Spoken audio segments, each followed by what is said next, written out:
far as the Trail Conference club or organization, Shad Baker is what I would say the daddy of it.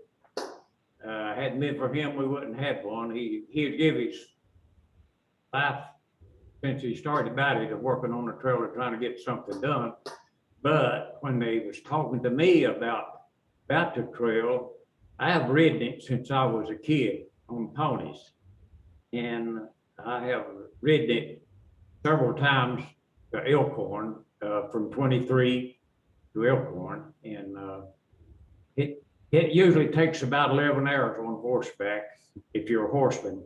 But if you're not a horseman and got a good horse, you can't make it in 11 hours. But I guess I know about probably 20 or maybe 25 points of interest from Elkhorn to 23. And the one I'm most fond of is around the Blowing Rock area because I live in the Blowing Rock section of Dickinson County.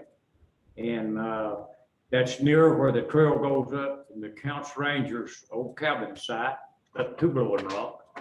And then if you go left, when you get to the top, you come on out by the Ball Rock, the Blowhole and the Ball Rock.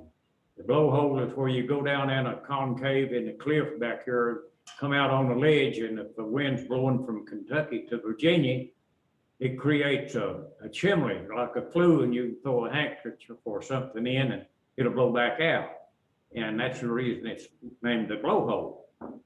And so I heard about them wanting to start trail conference or hiking trail on Pine Mountain, and I got involved, found out they were having a meeting, and I think I was with the first meeting they had in the Pineville State Park.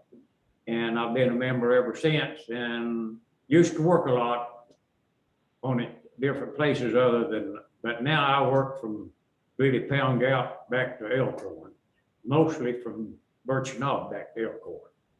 And so there's a good story about Blowing Rock Gap where the government back in the 40s, early 30s, maybe late 28 to up in the 30s, the government, there was so much traffic going through Blowing Rock Gap on horseback and walking that the government put up a steel there and sold moonshine, government operated. So we got a history of that there.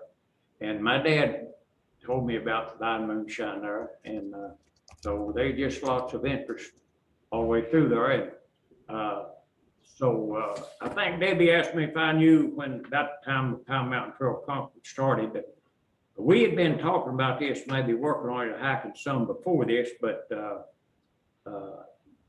Governor Paul Patton, he signed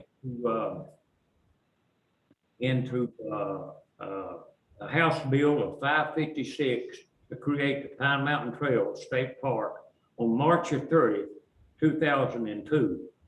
And so if they been working on that being a Millennium Trail, and he designated, I think, 1,000 foot from the state line, Virginia and Kentucky line on the Kentucky side to not be disturbed, with timbering or using equipment of some kind. So that would be 1,000 foot. I always wish that we had 1,000 foot on the Virginia side, and you'd have a 2,000 foot corridor trail that could never be disturbed. And so I guess if we could get that done, we wouldn't ever have to worry about the trail being all tore up. So I just don't know what everybody kind of expects, but if anybody has a question to ask me about something, I'll be glad to answer it.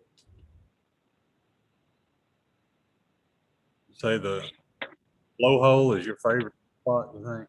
Yeah, Blowing Rock, and the Blowhole is because Blowing Rock is named after the rock that blows air. Mm-hmm. Of course, when the air is coming from Kentucky, it funnels out like a funnel wide, and so when air is coming, it gnaws down through the hole kind of like a chimney drawing. And so it'll have a, so one time I was showing my daughter, first time I took her up there on the pony, she was on a pony. And we was down there and there's a good breeze blowing through. And I said, look here, and I wadded my handkerchief up and threw it real hard. It come back, went up through the hole and hit in top of a pine tree. And that handkerchief hung there until it rotted and came out. But it's kind of an amazing thing, but there's lots of real interesting stuff. And I've also eat a saddlebag lunch at a few graves across along Pine Mountain. And I found a grave that nobody much knew about in Dickinson County, and I asked a real old lady about it. This was in the 60s. Miss Arthur, that was John Arthur's mother, and she was near 90. I told her I'd found this grave on Pine Mountain. It gave me an eerie feeling when I first saw it and wiped the little moss off of it. It had initials carved in the rock, JHM. And that my older brother, always signed his initials, JHM, James Hoyt Mullins. So I thought, who in the world reckoned it was not a large grave, kind of a small, medium grave. And so I thought maybe Miss Arthur might know who that was. So I went and talked to her. And she said, oh, yeah, honey, that was John Henry Mullins. And I said, he died in the flu epidemic in 1917 and was buried there, but because his parents lived on out in that, you might have saw the sign along the trail said the Dutton Bottom, the old home place. Just to the right of that's where they live. Right out left-handed is where the grave is. Right. So I got to question around about that. She said he was like a young boy, probably 12, 13, maybe 14. She didn't really remember that, but he was a red-headed boy. And so I got to inquire around and I found out some of the family knew about it years ago. And I've eaten a saddlebag lunch at the Flag Rock where my friend Dennis Fleming's when he passed, his son he wanted his ashes scattered there at the Flag Rock. So about 2 weeks after that, me and my buddy that was working the trail, we said, well, we're just gonna eat with Dennis Fleming here today. He had been scattered there 2 weeks before. And we'd also eat at the Hall Cemetery with Hunt Hall. And then we eat with John Henry Mullins. And so, I forget now, several more. Maybe it was John Rice. I was out there with him. That was over here at town. So really, they kid us about eating with dead people. But they just lots of history about that. And the trail comes right through the whole settlement in Skaggs Gap. And the graveyard, I think, has 23 graves in it. And the whole family in there, when they was, I guess, making the railroad through the breaks or into Elkhorn, whatever, they was making moonshine, these people was, and selling to a lot of railroad workers or whatever. Revenuers would go in there and they'd go amiss on the tail rolls. And so I think they sent maybe a militia in there to arrest everybody. And so my brother was camping there under the big cliff in Skaggs Gap and with a Sunday school group. And on Sunday, this vehicle, an old Chevrolet Blazer, came up from the Elkhorn side on the quarry road and got this old lady out and put her in a wheelchair and rolled her out to the cemetery. And my brother, he's good to get mingle right in with people. So he asked her a few questions and she said she was only 6-year-old when they come in there and arrested everybody that lived there and took her mother and sister and brother, took everybody to jail at Pikeville and kind of weeded them out, trying to find the innocent and the guilty ones. But that is a good story. And we have a book called, I guess, The Story of Dave Hall. He was caught he was the one that took the blame for all the killing too, I guess. And he went to Richmond in the prison, escaped, came back to Pine Mountain, scouted out, went to West Virginia, changed his name, raised a family. FBI tracked him down, but he had joined the church and was a pastor of the church. And they took him back to Richmond, and the people in that community signed pardons, got him pardoned, and he came back and he died during Skaggs Gap right on the Pine Mountain Trail at his mommy's house. So they just lots of interesting stories. Right. Now, it's the Skaggs Gap you talk about. That's the one right up above Elkhorn City, right? Is that where? Yeah, that's that is right near the goldfish pond. Yeah, and then you go past the goldfish pond if you're coming west. Then you go make a twist around and come up through what everybody knows as a horse notch. But I think, Shad probably didn't know that, and he named it Horsehead Notch. But that's called the horse notch. The only place you get a horse over on the Kentucky side from King Potter Gap, just to the right of Blowing Rock. You could go off that King Potter's place where the spring is under the cliff there. King Potter raised a family there. And so from there until you got to Skaggs Gap, and you could go down the horse notch and come over on the Kentucky side and go down to Elkhorn. So they just lots of good. And then between there's a lot of interesting things where people that lived, they made the rock fences and and stuff like that. So they did. Someone that's wanting to unman touched beauty. I think Pine Mountain is the mother lode for someone that's prospecting for something nature, without being man-made. Yeah, I really like it. Now you've met a lot of interesting people while you've been on the trail. I know you've met some authors even that. Well,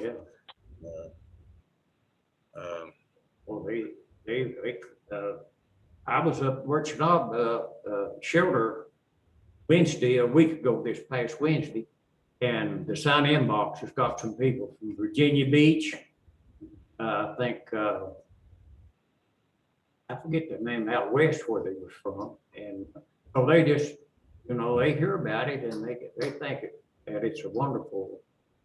They come to Birch Knob to the platform and then they want to hike some, and I'm really proud of all the shelters it's built, but I'm really fond of the one at Birch Knob. Of course, it's closest to me. Yeah, right. But everybody tells me it's one of the nicest ones they think. And I'm so thankful that it's been took care of. Right. And they want to know how they got around there. I said, well, we carried the lumber from the parking lot. Yeah. Yeah. Now you got some pictures and some news clippings here. I'm going to try to show these. They may be backwards, but this is from 2006. I think this is you in the picture, the Dickinson Star. Yeah. And where is that? That is called the Saddle Rock. That's just off left-handed on the Virginia side of the trail. And what I'm sitting in looks like a saddle with a big, like a Mexican saddle horn out there. And it's called the Saddle Rock. Beautiful place, and it goes down, you pass that if you go down to the natural bridge ledge. Okay. And the natural bridge is also just off the trail on the Virginia side. And it's marked the natural bridge trail. And that's also Saddle Rock, isn't it? That's That a different is angle. a Saddle Rock up above the lady. You could see it from without anybody in it. You look above her head up there, and it's made like a saddle with a saddle horn. And it's just unique as can be.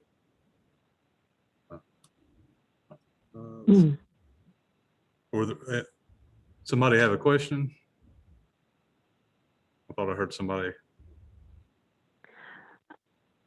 I do have a question. Where do you start on that trail? Like if you go to, one way goes to Kentucky and one way goes to Virginia, where's the starting point? Well, the starting point, if you wanted to hike it from the beginning to say 23, you go to Elkhorn City. And there at the police station, you come right up the river, Russell Fork River, and then you follow the blaze markings all the way through. And also, if you're familiar with Dickinson County or Clintwood, you can come to Clintwood, go left at the Walgreens, first red light in town, go down and you cross Pound River in about 3 miles down there, and it's about 3 more miles to where you turn up to Birch Knob, and you can go up the Forest Service Road to Birch Knob parking lot, and you can either go right-handed to Elkhorn or you can go left-handed to Pound 23. And then you can also come to right on down 611 from the Birch Knob road entry to what we call the old Counts Rangers parking lot. That's where the Counts Rangers used to have a far cabin there to watch in far season. And that's called the Blowing Rock Trail. That takes you up to Blowing Rock, which will bring you right up to the Blowing Rock that I've been talking about. And then quarter of a mile in from the parking lot, you can go right-handed, follow the logging road out there a little ways, and then hit the marked trail and come out at Turnip Patch Gap. You can also go right there on the main trail on top that's marked yellow, and go back to Elkhorn, or you can go left-handed out to Blowing Rock and come back down to the parking lot. So you can make a loop hike right there. And then there's another trail called it's marked, the road going off the 611 there on the left is called the Sawmill Hollow. You can go up there and come out up Jenny Falls Trail and come out near Birch Knob Shelter. And that will pass the Jenny Falls, which is a beautiful waterfall. I guess everything's marked, isn't it? Or is it? That's yes, if everything's marked. Yeah, the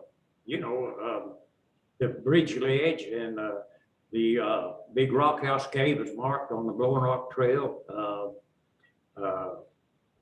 Blowing Rock Gap where the steel house was, it's marked and you got a couple signs there telling about the government are running a steel there and selling moonshine because they wanted the tax off the whiskey, and that's how come to create revenue officers to cut up the steel so the government could get the money, And I talked to a lady that lived there in the early 30s, and her and her husband, they used some of the lumber that was from the steel house to create their cabin, and they had their Lynn Ratliff and Pearl Ratliff was their name, and I talked to her. She was real old and got this story before we had the sign made.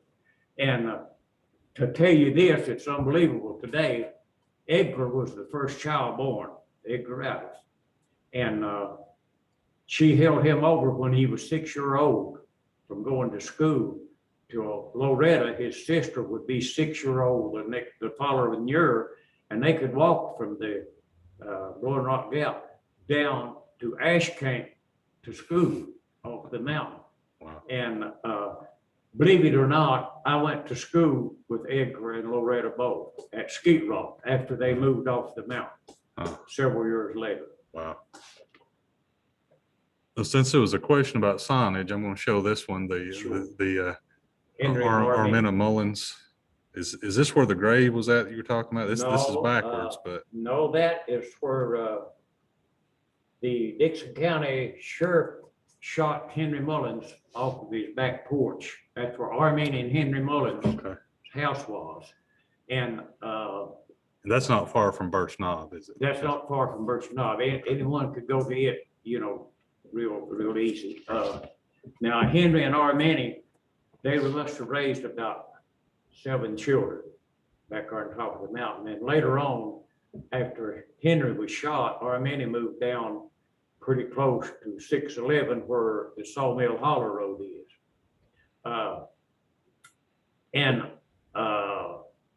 I guess near the oldest boy of Armena's and Henry's there had about 8 children, lived out there about 2.5 miles from where I live now, where Mont raised a family, and Mont and Bestie had 4 sons at one time in World War II. Mm. So you wouldn't think to pass the Armenian Henry place up there, but they had donated to World War II of saving their lives. Mm. Wow. I know Mullins is a common Melungeon name. Have any of these people been linked to Melungeons? Probably so if you dig back far enough, but now my brother run the genealogy part of back to the 1600s. We really came from Ireland, I think. But I've been asked that before, but as far as I know, I couldn't tell you. Probably got some Melungeon in it. How about I'll show this picture where you're on the. Yeah, that is the natural bridge ledge. That's the natural bridge out of rock from one cliff to the other.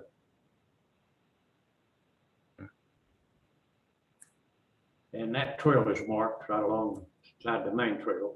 You go down to eat it. Okay. How far is that, the arch that you just said, how far is that, say, from Birch Knob or from one of the other places you've mentioned? Well, the natural bridge is closer to the Counts Rangers cabin trail off of 611. You'd hike up to the main trail and make a right towards Elkhorn, or towards your breaks as we call it. And it's not very far out till you will come to the sign on the right side of the trail saying natural bridge ledge, and you have to hike down to it, down off the trail a little ways. But it's got a real nice overhang just before you get to the natural bridge, and it's a beautiful place to camp out. Back when I was working the trails, and me and my son and my son-in-law, some of us, we'd just take our sleeping bags, go in there and work the trail, and then we'd stay under this overhanging cliff. And from that overhanging cliff, you wouldn't believe it much, but there is a tunnel going through. It's probably 30 foot long through it, or maybe 40. And you just have to bend over and walk through under it. When you come out on the other side, you're right at the natural bridge ledge. But you can also bypass this rock and go around. But I always take the people here, and we tie up our horses, and they say, "Where's the natural bridge?" I said, "You got to go through that tunnel first." And you know, it's kind of amazing, and they just wonder about that. They just all kinds of really interesting things along the Pine Mountain Trail. Now, I know that you've had some encounters with wildlife. I think I remember a story with was it a bear carried something away, carried some equipment away? Yeah, it was my chainsaw. Yeah, I was up there working the trail, and so I gave out a little bit, and they was right smart more to do, and this was on the Turnip Patch Trail. And I said, I'm not going to carry this saw out, but I'm going to come back tomorrow and work, you know. And because it's a little hard to carry on a horse, you know, little weight and stuff. So I hid my gas and oil and the saw under a stooping, you know, tree that came out from the ground, kind of like a sled runner around. Yeah, I thought it was a good place to hide it, right down off the trail. So the next day when I went in there, and I had this saw and stuff in what we call a powder bag. That's what miners carried powder in the mines with. It was a yellow canvas bag with straps on it. And I could put the saw in there and just leave the blade sticking out. And so I went back the next day, and there the saw was brought out 10 foot from where it was hid. And the oil and gas, the quart oil can had the hose bit in it. And so I worked that day, and but I had I didn't know where my saw would crank or not when I got back in there. So I took I bought me a can of starting fluid, like the people used to start their lawnmowers or vehicle with. And what it is, it's ether. And I took a brand new can of starting fluid with me. So when I got done that day, I hid the saw at another place. And, so Hayes O'Quinn was gonna go back with me that day and help me work. And when we got up there, my saw was pulled out, and that can of starting fluid had two big holes in it for the bar jetty. So I just figured that bar turned to flip-flop, because that's under pressure. And they said, well, wonder what it done to it. I said, it worked. That old bar passes 3 or 4 times. It started to, it must have worked good. I'm gonna show these, Yeah. these two pictures here. This is a cliff, and I showed the cliff picture first. Now where- Yeah, 300-foot high right there to the ground. So good sized cliff. And then this is what's in Copperhead. a ledge. And you've seen quite a few on that particular cliff. Yep. Uh, But I've never run into one on the trail, nor a rattlesnake either. Oh, good. But I just knew where to look for those. Right. All right, any other questions for Kenny?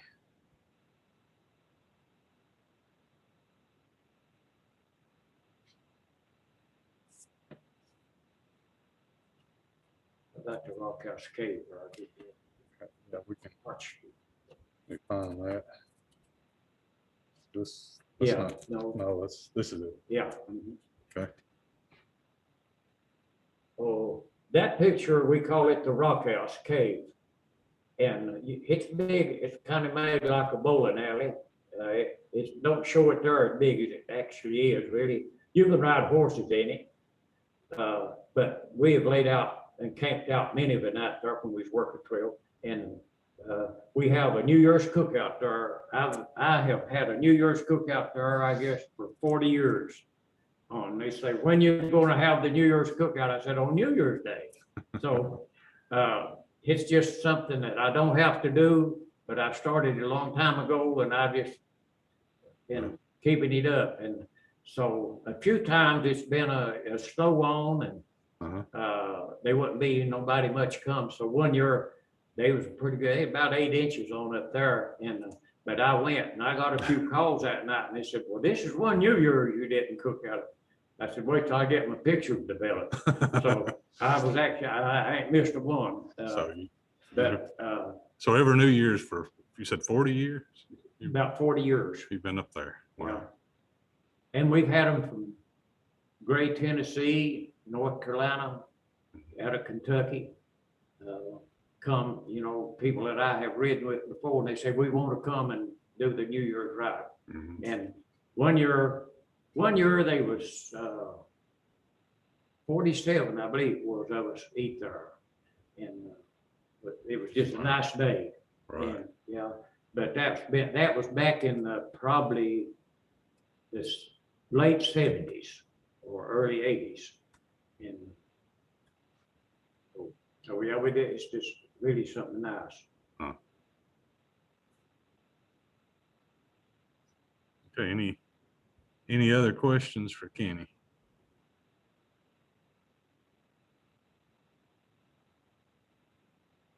I want to know, can we have a cookout this New Year's? Let's know if they can have a cookout this New Year's. Sure. Yeah. Yeah. If I'm still kicking, I'll be there. One year, we've had deer steak, we've had bologna, we roast wieners, marshmallows, and a good friend of mine, we got done eating, and he'd been to, I guess it was, I don't know where it was, Food City back then, or where it was another store there, Piggly Wiggly or something like that. I don't know, but a long time ago, it was in I guess, maybe late 80s. We got done. He said, ha, ha, ha, I've got me some popcorn. He'd bought him one of these little skillets with tin foil and got a wire handle that unfolds. Mhm. And of course,